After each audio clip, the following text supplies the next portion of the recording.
Hello everybody, this is Jeffrey Daniel again, and today is the 28th of May 2020, okay, here in Lagos, Nigeria. And I just think that, why am I using my voice? Because I think people like me who have been, privileged and have a voice that have people who listen to us, I think people like us should come out and say something. It just might help guide someone or persuade someone into a better direction, or give people a fresh perspective of what's going on. And in return, you guys are giving me one too, because you guys know, like, I engage with people on social media. I'm not one of those celebrities that sit back and just collect viewers and hits and followers and just gloat on that. No, you guys know I do engage with you and I enjoy it. Even if you don't agree with me, it's not about agreeing with me, but it's us exchanging our ideals and our thoughts. And we can all learn from each other. So that's what I'm doing here. I don't think I'm like the mouthpiece for my race or something like that. I'm not trying to get on that thing, because there are people who are very proficient in these areas. Like when you talk about your Side Knitter TV and Brother Polite and Shaka Amos, General Surin Seti, when you talk about Ali Muhammad and Brother Leo Muhammad in the UK, that's my brother there. People like Minister Farrakhan, these are people who are very proficient in that. But I'm just weighing in my own, perspective, and hopefully we can all help balance things out. About the protests that are going on, and it's a very good thing to protest. I have to really congratulate the mayor of Minneapolis. This guy is he's really on point. He's with the protests, and he's with not just arresting the officers, but seeing that they are being convicted. I mean, not that they're just fired from the job, but they should be arrested and convicted. He's down with all of that. And I'm sure he's going to get some backlash from his constituencies about that, maybe. People in his political arena, maybe the governor or the police department and that. But this guy is standing up for what he believes in. He's trying to stand up for the right of law. So we have to applaud the mayor of Minneapolis, Minnesota. In the meantime, I see the riots that are breaking out in Los Angeles and in Minneapolis. You guys, please, don't turn the protests into riots. That's not what it's about. And now you're taking it in another direction and turning it into a horse of a different color. Our objective is, first of all, to bring the murderers to book.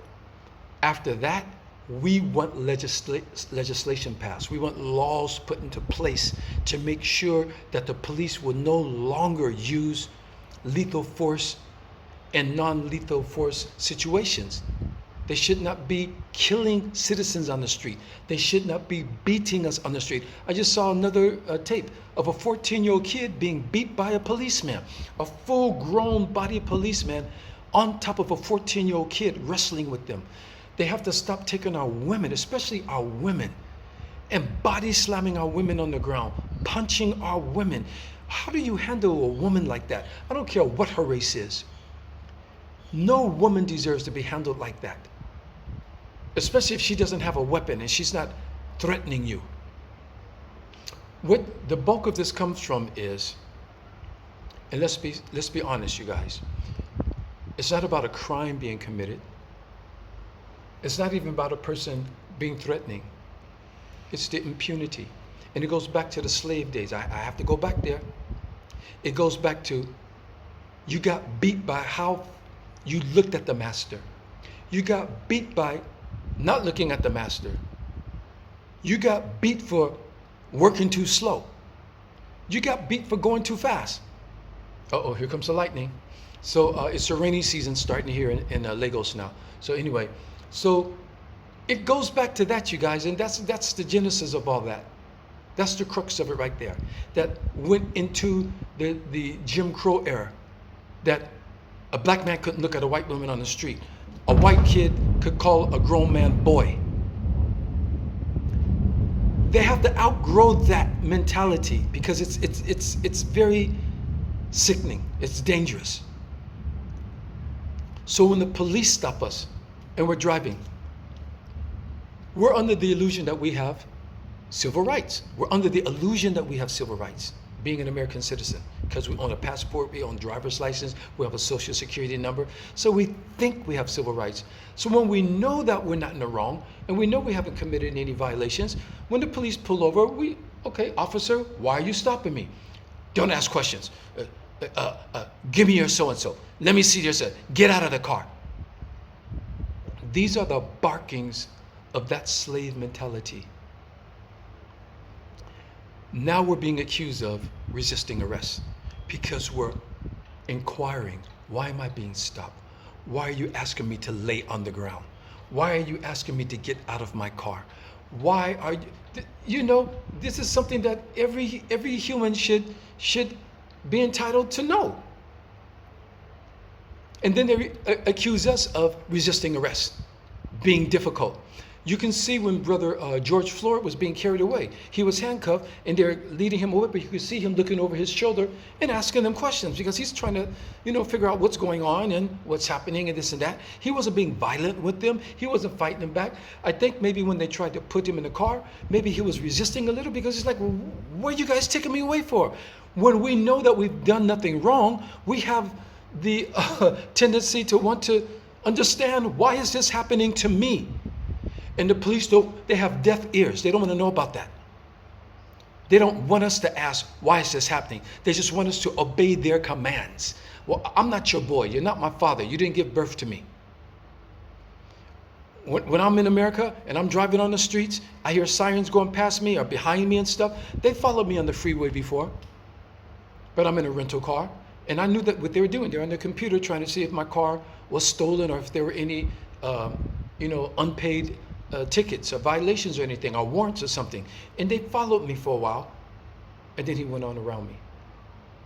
And I know what they're doing, but it still makes you nervous because the police are right behind you, just following you like that. And it just makes you, even though you know you've done nothing wrong, it still makes you nervous, So,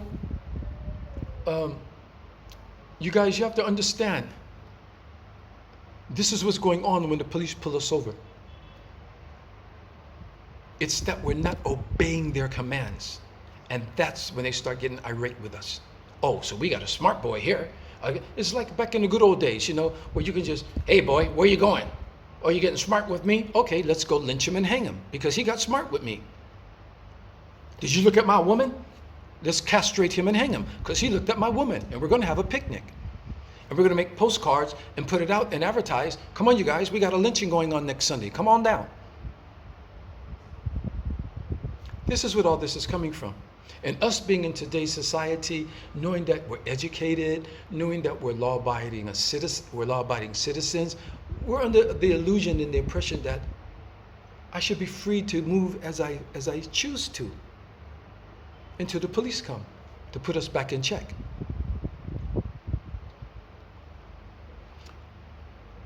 The police, the racist police. I don't want to put this on all policemen because I know policemen are out there, they're putting their life on the line. They do have to deal with dangerous situations. They do have to go into things that they can be injured or even lose their life to. We understand that. But when it's not a situation that's threatening your life, when it's a 14-year-old kid, when it's someone just on the street selling cigarettes or selling water or drinks, or someone feeding the homeless, or disobeying social distancing laws, or maybe there's a forged or counterfeit bill being passed over a counter and you're bringing in lethal force and aggressive force, come on, that's too disproportionate. So this is what we want to stop. This is what we're protesting for, to make laws in place that our police department, that our government, and that our community understand that this is from now on how you deal with people in the public, with the citizens. This is how you arrest them. This is how you handle them. This is how you should look at them. This is what we're after, and this is what we want. So, another thing I've seen that the problem is, white people, and I hate these misnomers, white people, black person. There's no country called white. There's no country called black. Yes, we're described as black and white, but we're not black and white.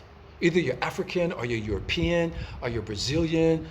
Even if you're African, there's no passport for Africa. There's a passport for Nigeria. There's a passport for Ghana. There's a passport for Morocco or Senegal. All these misnomers that we're using to describe each other, but that's where we're at today. So for the sake of knowing, but let's say this, for Europeans, you have to change your perspective on black people. I'm going to say some things that might step on toes, but they have to be said because we have to be honest. And sometimes honesty isn't always just sweet. But in the end, it's sweet because it's the truth. Okay? Let's say the road to honesty might not be sweet, but when you get there, it's the truth, okay? Europeans should change your perspective on black people, and I think that's going to be part of the problem.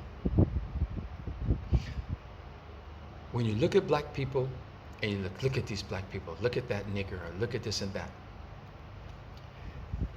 you have to go back to who we are. In the beginning, we did not invite you to our country. We did not ask you to come. And when the Greeks, do you know that we are responsible for the first civilization in Europe, which is the Greek civilization, coming out of Kemet, which is the Greek renamed to Egypt for the Europeans' benefit. They renamed everything. So we helped them establish their first civilization. And there was a mutual respect for a while until they decided that they wanted to sit on that throne. And they started the Ptolemy dynasty, which brought you Cleopatra, from Alexander the Great up to Cleopatra's, So anyway, when you look at black people, you have to get this image out of your mind about dangerous or on drugs or this and that. You have to remember, we come from the richest continent on this planet. And the only reason why your societies and civilization have achieved a certain level of prominence is because of what you got from us, resources-wise and human-wise and ingenuity-wise. Let's be real. You have to get it out of your mind that you got slaves from Africa. You didn't get slaves from Africa. You took Africans from Africa, Africans out of nobility, Africans who were medicine people, Africans who knew science, Africans who were masters of agriculture. We introduced all this to the world. We invented the 365-day calendar. We named the stars. We mapped the stars. We knew the circumference of the planet Earth. We created the first watch clock, which was the sundial. All these things came from Africa that we created in the Nile Valley civilization that lasted for over 3,000 years, intact dynasties in a society. No other society has lasted intact for 3,000 years like that. Think about it. America is barely going into 300 years old. And look at all of the technological accomplishments that have come along in just that couple of 100-year period. Think about 3,000 years. Can you imagine? No wonder the pyramids and that, but don't let me get away from that. You guys have to remember that. We didn't need you. We didn't need you. We didn't go to your countries looking for resources. We didn't go to your countries looking to colonize people. We didn't need you. So stop this thing of this whole thing of this superior thing and looking at other people like they're inferior. Let me remind you guys, okay? Do you know that the most gold-rich countries are in Africa? Ghana, South Africa, Tanzania, Mali, Zimbabwe, and Burkina Faso, to name a few. Do you know that the most diamond-rich countries are in Africa? Gambia, Democratic Republic of Congo, South Africa, Sierra Leone, Botswana, Angola. These are diamond-rich countries on this continent. Do you realize that the coltan and cassiterite comes from Africa? That's the mineral that makes wireless devices. For all of the mobile phones, the iPads, the Wi-Fi, airplane communications, GPSs, this comes out of Africa. 80% of the world's coltan comes out of Africa, out of the Democratic Republic of Congo. Do you guys understand this? Plutonium. Oil.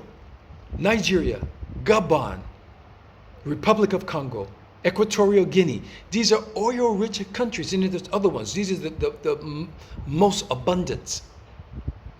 This continent alone is worth trillions upon trillions of dollars in resources.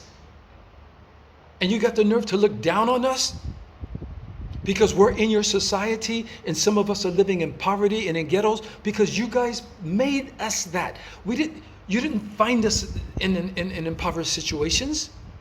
You put us in that and gave yourself the privilege of the suburbs and the privilege of the better jobs and the privilege of getting loans from banks and denying us the loans. That was the construct that you created.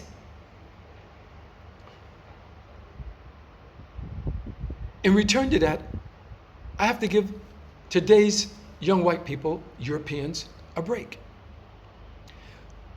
Black people get perturbed because when they hear whites say, well, I'm not responsible for slavery. I didn't do it. And you know, I didn't do this to you guys and this and that. We have to understand something. They don't know the history no more than some of us know. They weren't taught it. This is the honest to God truth.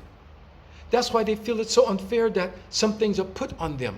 Because they're like, well, you know, I'm born and I'm going to school, I'm doing what I'm doing. I'm going through life and suddenly somebody is dumping this on me. What did I do? I get that. Because they don't know any more than some of us know. Some of us just know about slavery, this and that. Some of us don't even know some of the detailed histories. But the Europeans in America and Europe, you might not know certain details of history of how it got there, but you have to understand that you are enjoying the benefits of the labor and infrastructure that our people built and created for your society. And you have to understand that we have been discriminately placed on that side of town, on the other side of the tracks, and left there at our own devices in these ghettos and just getting the most minimum, support from the government and that. Put on welfare. When my father came back from World War II, whites were given loans to start businesses. They were given loans to go to college and continue their education. That's why if you look back at the 1950s, all these franchises started 10 years after the war. Bob's Big Boy, the IHOP, the International House of Pancakes, the TV stations, radio stations, the music industry, American Bandstand, all these things were taken off because America enriched itself after the Second World War and all the money that the whites were given to start these things in society. All these franchises, car business, automobile businesses, washing machines, refrigerators, all these things, the businesses the whites started. And what did they give us? They built projects. They built apartment projects across Chicago, in New York, in Los Angeles. I was raised in the Aliso Village apartment projects on the east side of Los Angeles in Boyle Heights, just over the First Street Bridge, after Little Tokyo, and Overa Street, and Chinatown. That's where I lived the first 12 years of my life. My mother on welfare. That's what they gave us. We didn't want that. We didn't ask for it. But that was the best that they gave us while they built suburban neighborhoods for the whites. So this economic divide and social divide is a construct that was created.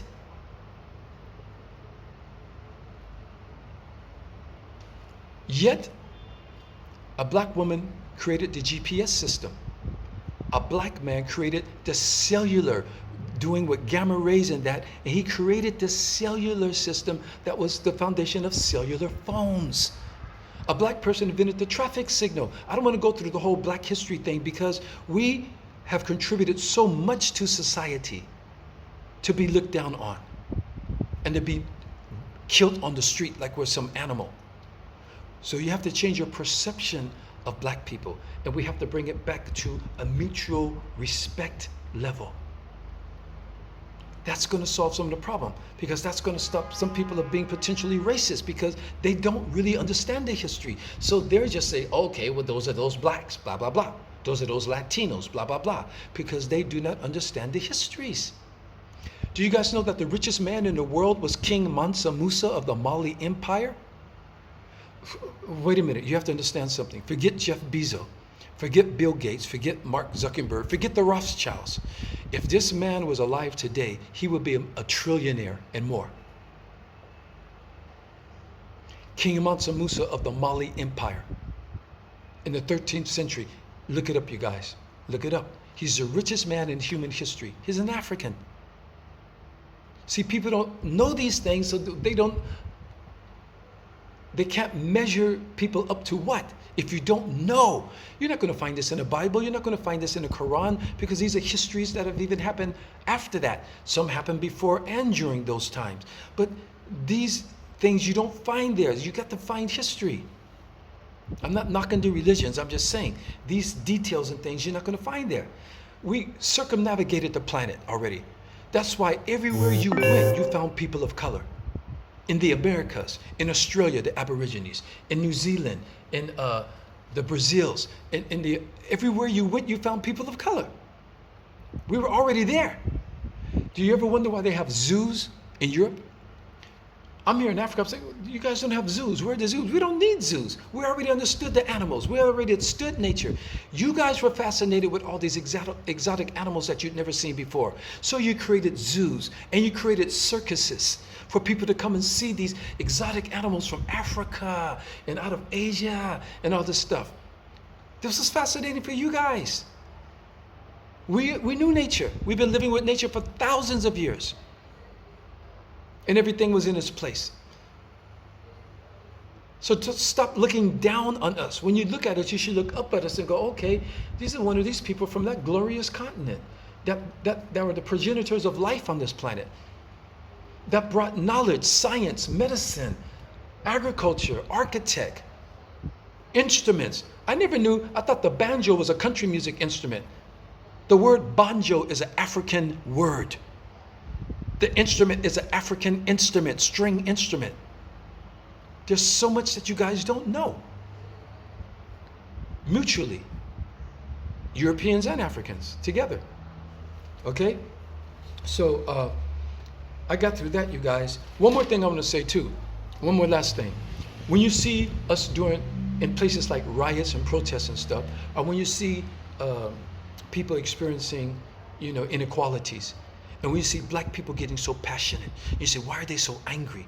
Or when you see us protesting and it turns into a riot, which it shouldn't do, but it turns into a riot, you have to understand something. We have never received any type of reparations or rehabilitation for what we've been through. Let me give you an example, and I'm gonna make this quick, you guys.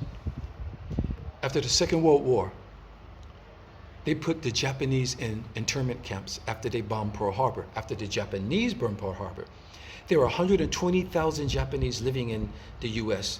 62% of them were already US citizens. In Hawaii, there was 80,000. I'm sorry. There were 80,000 US born Japanese on the mainland. In Hawaii, there were 150,000 Japanese living there, and they comprise 1/3 of the population of Hawaii. And in Hawaii, they put 1,800 Japanese in internment camps. Their ordeal lasted from 1942 to 1946.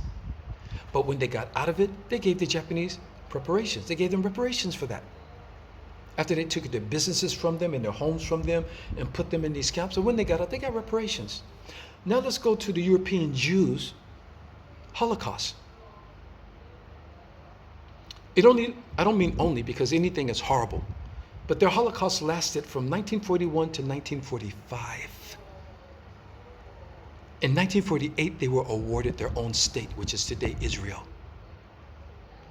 They have been receiving billions in reparations ever since their Holocaust has ended. But when us Africans talk about reparations, I don't know, we need to talk about that. Why do they want reparations? When we built your societies, our societies, we were enslaved, and forget, after enslavement, we were, even when we built our own neighborhoods or something, people came along and destroyed them. For us, reparations isn't a handout. It's money owed us. We earned it, working for free for hundreds of years, then coming out and building your societies on the most minimal wages, creating things that you're using day by day. The refrigerator, a black man. Ice cream, a black person. I can go on and on and on by the things we contributed to the societies. And we've never been given our just due. And when we talk about it, it's a problem. If the Japanese talk about it, they get it. If the European Jews talk about it, they get it. But when we talk about it,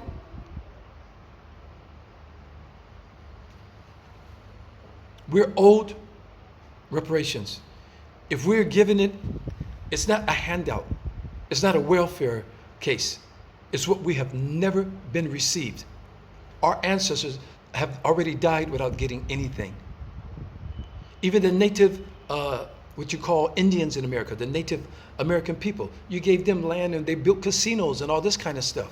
But when it comes to the blacks who did the most of the labor in America, still doing it today, there's a problem.